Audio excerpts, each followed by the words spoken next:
乜嘅？想走啊？跳來啊！我嚟吩咐你啊，你唔好上嚟啊！過去啦，走啦！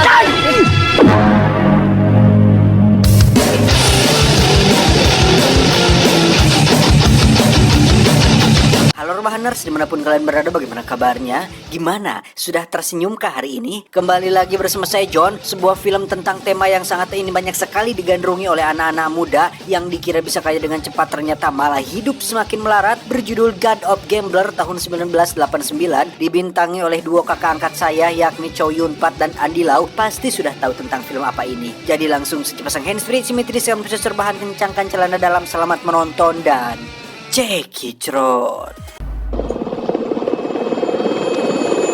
Diawali dengan memperlihatkan sebuah kasino yang di situ ada seorang pemain yang secara terus-menerus menang tanpa kalah sedikit pun, di mana sang manajer kasino pun memperbesar kamera pengawasnya untuk memastikan siapa itu. Dan setelah melihat cincin yang terus dimainkannya, sang manajer pun akhirnya sudah bisa memastikan bahwa pria itu adalah seorang pemain yang tidak akan pernah kalah dalam permainan apapun, tidak memiliki foto identitas yang jelas, tapi namanya sangat terkenal dan disegani oleh para pemain dunia perjudian. Dialah sang dewa judi Ko Chun.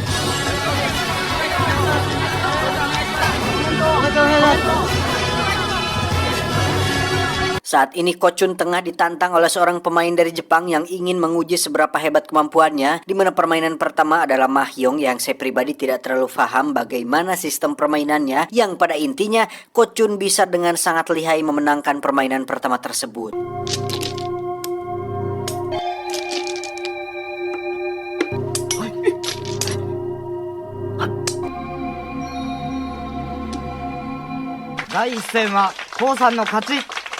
Permainan kedua adalah permainan dadu, di mana si pria Jepang ini bertukar posisi dengan anak buahnya yang memang seorang pemain dadu profesional, yang jika dilihat dari tato dan gerakan tangannya jelas dia bukanlah pemain dadu yang ecek-ecek. Saat itulah kita akan melihat betapa tajamnya insting seorang God of Gambler, di mana julukan yang disandangkan padanya jelas bukan sekedar isapan jempol belaka, karena telinganya jelas lebih peka dari orang normal, yang membuat Ko Chun sudah bisa menebak hasil dari kocokan wanita tersebut.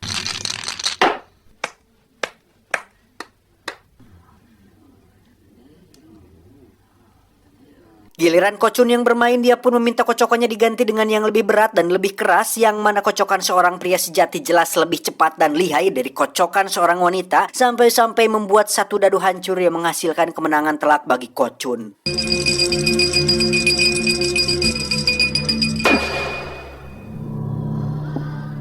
Sasuga Bakushi no Kami. Kotai roku. Tantangan tersebut ternyata bukan tanpa alasan, di mana pria Jepang ini faktanya ada maksud tersembunyi, yakni meminta bantuan kepada Ko Chun untuk mengalahkan seorang gambler asal Singapura yang telah membuat ayah si pria Jepang ini bangkrut dan tewas karena bunuh diri. 俊哥，你諗清楚啊！陳金城為人咁陰險，得名賭術，我一定冇法子洗清勝負嘅恥辱。 Karena Ko Chun adalah tipikal orang yang tidak tegaan, apalagi si pria Jepang ini sempat akan bunuh diri juga. Akhirnya Ko Chun mau membantunya, dan sebagai hadiah si pria Jepang pun memberikan bodyguard terbaiknya, yakni seorang pria Vietnam bernama Lu Wung. Kita panggil saja Dragon. Ini orangnya. Di mana Dragon yang memiliki basic di militer pun ditugaskan untuk menjaga dan melindungi Ko Chun sampai tiba waktunya pertandingan. 老實會保護你，直到決戰嗰日。 Sementara itu kita akan dibawa ke tempat lain, lebih tepatnya sebuah tempat judi kecil-kecilan, yang di situ ada seorang gambler amatir bernama Michael Chan, di mana Michael sering sekali kalah dan sudah tahu kalah, tetapi tetap saja selalu datang ke situ. Sore harinya Michael pun terlihat sedang bersama pacarnya yang bernama Jane. Ini parasnya, di mana saat mereka sedang berjalan di jalan kecil, muncullah seorang pria India yang membawa 2 ekor anjing galak yang membuat Jane ketakutan dan sudah tahu salah tetapi enggan untuk meminta maaf. Alhasil, Michael bersama sahabatnya pun berencana untuk mengerjai si pria India dengan membuat sebuah jebakan supaya dia terjatuh dan terguling, di mana pagarnya sengaja ditaruh kaleng agar saat dia jatuh mereka bisa mengetahuinya. Kembali ke Ko Chun yang sedang melihat anak didiknya bermain bersama beberapa gambler profesional, yang salah satunya adalah pria kaya bernama Nam. Ini bebenguknya, di mana saat anak didiknya terus mengalami kekalahan, Ko Chun pun memutuskan untuk turun tangan, yang membuat para gambler ini sedikit agak ketar-ketir. Sebagai seorang god of gambler, Ko Chun nyatanya tidak selalu serius dalam setiap permainan. Bahkan ketika kartunya jelek, Ko Chun dengan santainya menggos para gambler ini dengan menaikkan taruhannya yang secara mengejutkan membuat para gambler ini mundur tanpa tahu bahwa kartu Ko Chun benar-benar sangat jelek. Permainan pun terus berlanjut sampai tersisa Ko Chun dan Nam, di mana Nam yang gengsian dan tidak mau kalah pun nekat menaikkan jumlah taruhannya melebihi yang ada di meja, yang pada akhirnya membuat Nam harus menyesal karena mengalami kekalahan dan kerugian dalam jumlah yang cukup besar.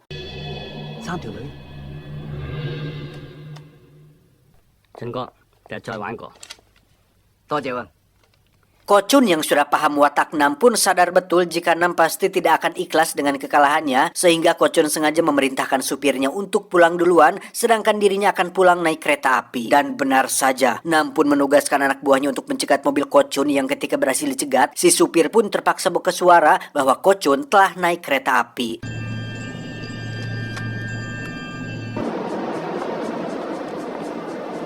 Saat itulah kita akan melihat kemampuan si Dragon di mana dia mampu menghajar beberapa buah Nam dengan cukup mudah, yang menandakan bahwa Dragon bukanlah orang yang sembarangan.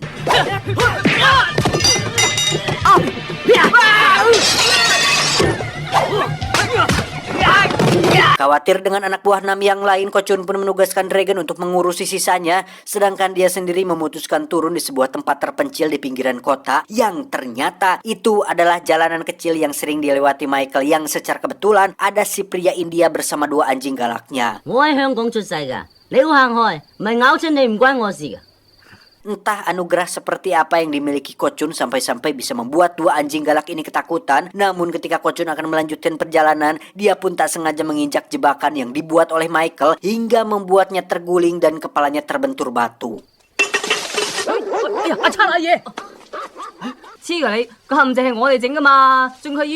Merasa ini tanggung jawabnya, Michael pun terpaksa membawa Ko Chun ke rumah kumuhnya, di mana saat mereka memeriksa dompetnya, di sana tidak ada KTP atau nomor kerabat yang bisa dihubungi, sehingga Michael dan kawan-kawan terpaksa harus mengurusinya sampai Ko Chun benar-benar pulih kembali.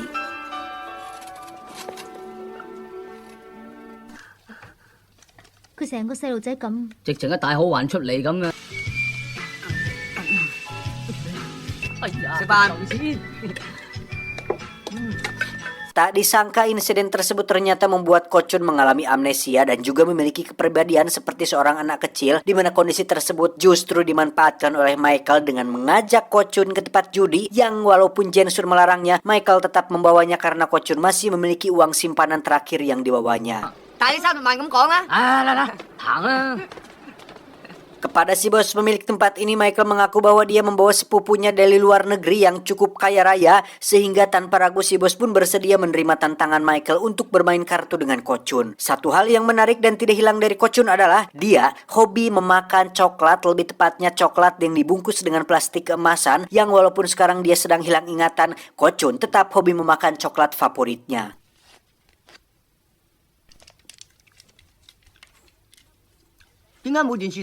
Saatnya bermain, Michael dan si sahabat pun terus mengapitnya dan memberitahu supaya Ko Chun bermain hati-hati dan jangan asal menaikkan jumlah taruhan, di mana si bos yang melihatnya pun lama-lama menjadi kesal dan menyuruh mereka berdua untuk diam saja dan biarkan Ko Chun bermain sendiri.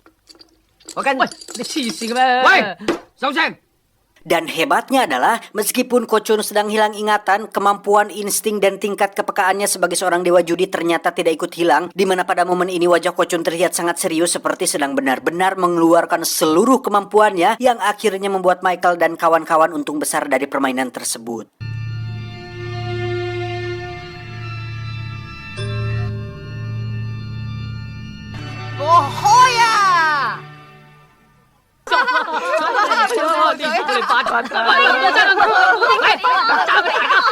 Kemenangan itu pun membuat Michael dan kawan-kawan menjadi penasaran tentang siapa sebenarnya si Ko Chun ini, karena hampir mirip seperti karakter Domino di film Deadpool. Jika kalian tahu, Domino adalah salah satu karakter di film Marvel yang merupakan super villain satu-satunya yang bisa memanipulasi keberuntungan, sehingga setiap apapun yang dia lakukan pasti beruntung. Keputusan yang dia ambil pasti selalu benar. Ujian esai pasti dia selalu dapat nilai 100. Nah, dalam uji coba ini Ko Chun terbukti mampu merubah kartu yang ada di tangannya. Entah bagaimana caranya. Tetapi ketika Michael sengaja menyembunyikan 2 kartu, yakni 3 skop dan 3 diamond, secara mengejutkan kartu 3 diamond tiba-tiba pindah ke tangan Ko-chun yang pada saat bersamaan merubah kartu yang ada pada tangan temannya menjadi King Diamond. Luar biasa, Burhan. Dari situ Michael dan kawan-kawan pun terus memanfaatkan Ko-chun dengan bermain judi di tempat yang berbeda hingga akhirnya mereka berhasil meraup keuntungan yang sangat banyak dan mampu membeli sebuah mobil untuk pertama kalinya.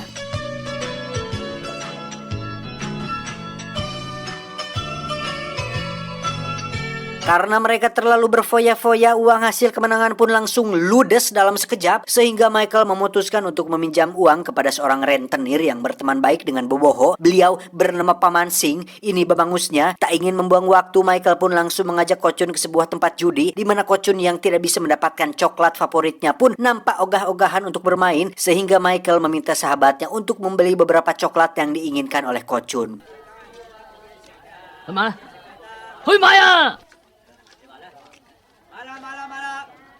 Saat keluar dari toilet, Michael pun sangat dibuat terkejut saat mengetahui Ko-chun telah menghabiskan seluruh uang taruhannya, yang dimana hal itu adalah bentuk kekesalan Ko-chun yang tidak bisa mendapatkan coklat favoritnya. Alhasil, Michael yang kesal pun meninggalkan Ko-chun di pinggir jalan, dimana saat Michael akan pulang, dia pun tak tega jika harus meninggalkan Ko-chun sendirian, sehingga dia memutuskan untuk kembali dan mengajak Ko-chun untuk pulang bersamanya.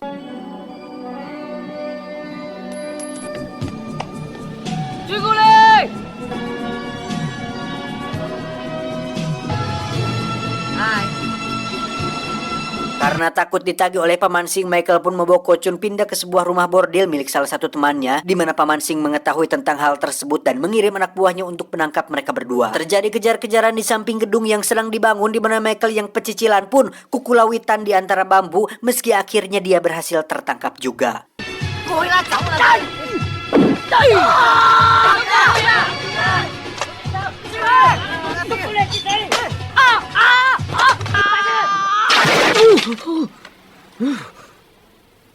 Esoknya, Jen pun datang ke tempat Paman Sing untuk meminta Michael dilepaskan, di mana Jen mengatakan bahwa dia sudah membawa seseorang yang akan menjadi jaminan untuk Michael, yaitu sang God of Gambler, Ko-chun.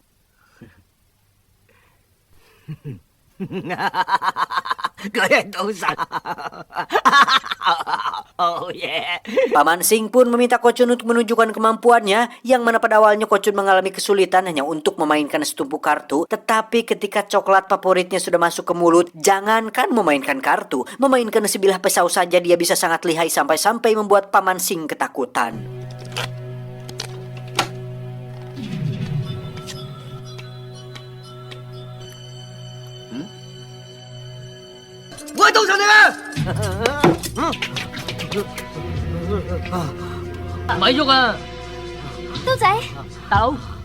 Setelah Michael berhasil dilepaskan, kita akan dibawa ke rumah Ko-chun, di mana di situ ada seorang wanita cantik bernama Yuli yang merupakan kekasih dari Ko-chun, dan tak lama muncullah ajudan atau orang kepercayaan Ko-chun bernama Yi, kita panggil saja Samsul. Ini bebenguknya. Ternyata selama ini Samsul merupakan duri dalam daging, oleh karena dia memiliki rasa iri terhadap kesuksesan yang dimiliki oleh Ko-chun, sehingga dengan tidak adanya Ko-chun saat ini membuat Samsul mulai memiliki niat jahat, yakni ingin menguasai semua harta Ko-chun dan juga memiliki kekasihnya, yakni Yuli. Saat itulah Samsul berusaha untuk menggadabah si Yuli, namun karena Yuli masih punya harga diri dan tidak ingin memberikan kesuciannya secara gratis dan cuma-cuma, Yuli pun memilih untuk loncat dari kamar yang membuat dia tewas saat itu juga. Dan sialnya adalah alat perekam suara milik Yuli pun berhasil diketahui oleh Samsul, yang kasetnya langsung dibakar, sehingga satu-satunya barang bukti yang akan mengungkap kejahatannya pun sekarang sudah tidak ada, yang alhasil membuat Yuli harus mati secara sia-sia.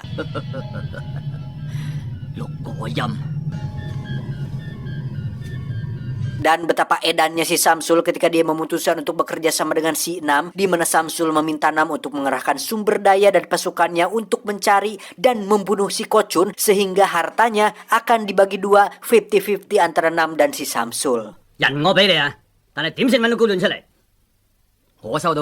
Kembali ke Michael dan Ko-chun yang didatangi oleh Dragon. Awalnya mereka menganggap jika Dragon adalah orang yang jahat yang ingin membunuh Ko-chun, tetapi ketika muncul para penjahat utusan si Nam, disitulah Dragon membuktikan bahwa dirinya adalah seorang bodyguard yang setia terhadap bosnya. 敵人。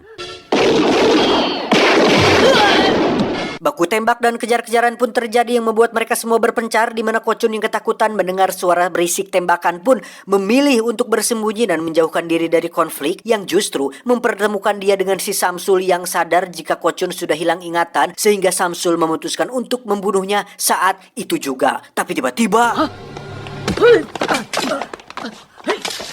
ya, Michael berhasil membuat Samsul tak sadarkan diri. Ketika Ko Chun lari ke arah lain, di situ ada Dragon yang sedang kesulitan, bahkan nyaris tewas jika saja tidak ada yang menolongnya. Di mana saat Dragon meneriaki Ko Chun untuk mengambil sebuah pistol, disitulah sedikit ingatan Dewa Judi pun muncul dan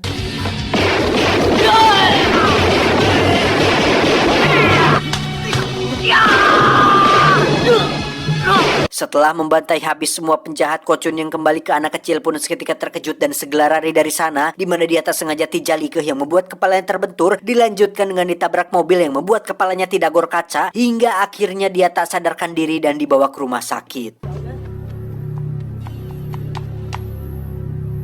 Akibat insiden tersebut, Ko Chun akhirnya bisa mengingat kembali siapa dirinya yang sebenarnya, di mana saat siuman di situ sudah ada si Samsul yang mengatakan bahwa selama Ko Chun menghilang, Yuli mengalami depresi berat yang membuat dia akhirnya nekat bunuh diri dengan loncat dari kamar atas, yang padahal kita semua tahu bahwa bengok si Samsul ini telah ngawadul dan telah menjadi seorang pengkhianat yang tidak tahu diuntung. 我保唔到阿嫂，你打我啦！俊哥，你打我！ Saat itulah muncul Michael yang langsung menyerang si Samsul, namun karena Ko Chun tidak ingat dengan apa yang terjadi kemarin, bahkan si Michael justru dibawa para petugas dan dianggap sebagai orang yang halu. Setelah pulih, Ko Chun pun pulang ke rumahnya dengan perasaan sedih yang biasanya selalu ada Yuli yang menemani. Kini si Jasonnya pun harus sendirian dan kedinginan tanpa ada kehangatan yang selalu diberikan oleh Yuli sebelumnya. 你話我啲有冇？ 你仲食朱古力？肥死你啊！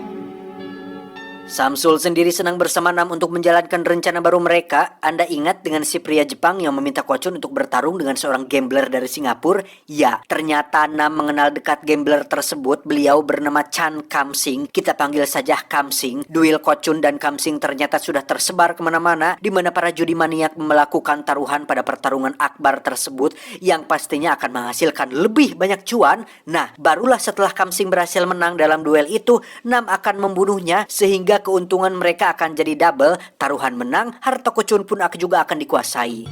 佢每一次偷雞嘅時候都不知不覺咁樣摸下自己嘅玉戒指。 Dan untuk memastikan kemenangan Abah Kam Sing, Samsul sudah memesan sebuah kacamata khusus berikut dengan kartunya, di mana kacamata tersebut memiliki teknologi yang bisa membuat pemakainya melihat tembus pandang, sehingga dewa judi sekalipun tidak akan memiliki peluang untuk bisa memenangkan pertandingan nanti.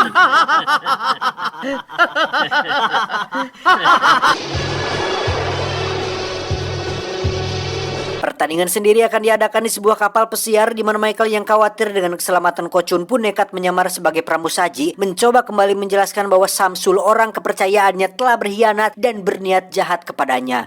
佢話你想殺我，到底有冇咁嘅事？ 我 Dan apabila Michael benar-benar serius dengan semua perkataannya, Ko Chun akan mengobrol dengannya setelah pertandingan selesai, dan sementara itu Michael diizinkan untuk ikut masuk dan diminta untuk diam dan menunggu sampai pertandingan beres. Dan inilah final battle sang God of Gambler.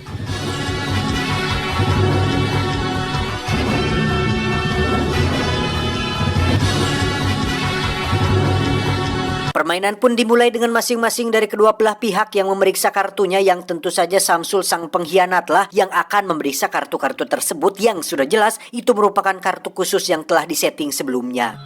驗牌完畢，開始啦！ Tidak melibatkan deposit 1-2 perak, permainan ini akan melibatkan uang puluhan juta, tapi bukan rupiah, melainkan dalam bentuk mata uang dolar yang Ko Chun sendiri dimodali oleh si pria Jepang yang memang memiliki dendam pribadi kepada si Abah Kam Sing yang jahat tersebut.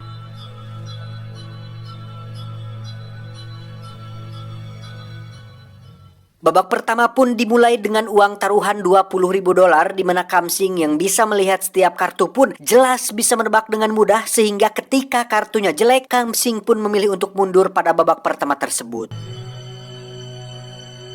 5萬，陳生。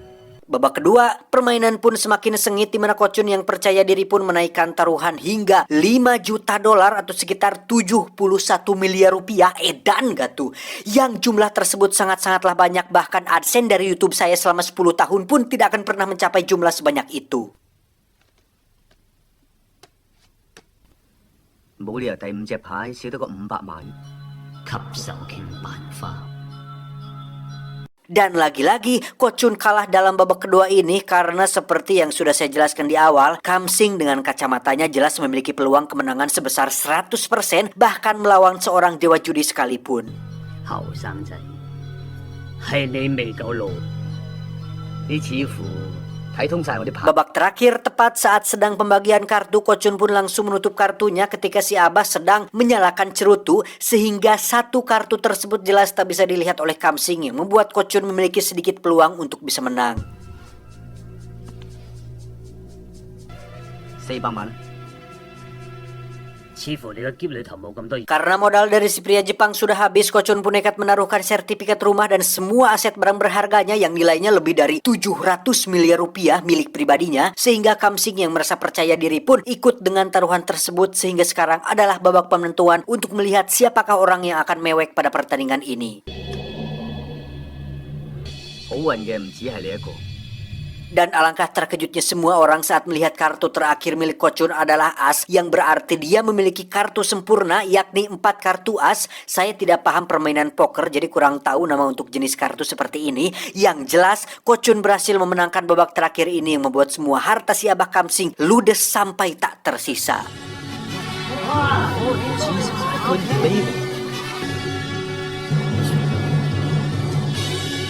Tak hanya itu, Ko Chun akhirnya membuka sebuah fakta bahwasannya kacamata khusus milik si Abah Kam Sing ternyata dibuat sekitar 2 tahun yang lalu, sehingga kacamata tersebut termasuk barang lama, di mana Ko Chun sendiri memakai alat yang sama buatan Jerman yang dibuat dalam bentuk soft lens seharga lebih mahal dari milik si Kam Sing. 價值11萬美金。 Saat itulah Ko Chun berbisik kepada Samsul dengan mengatakan, "Dasar pengkhianat kamu," lalu memberikan sebuah pistol mainan sehingga ketika Samsul dikira akan membunuh Kam Sing pun dengan cepat mengeluarkan pistol dan menembak si Samsul hingga dia tewas saat itu juga.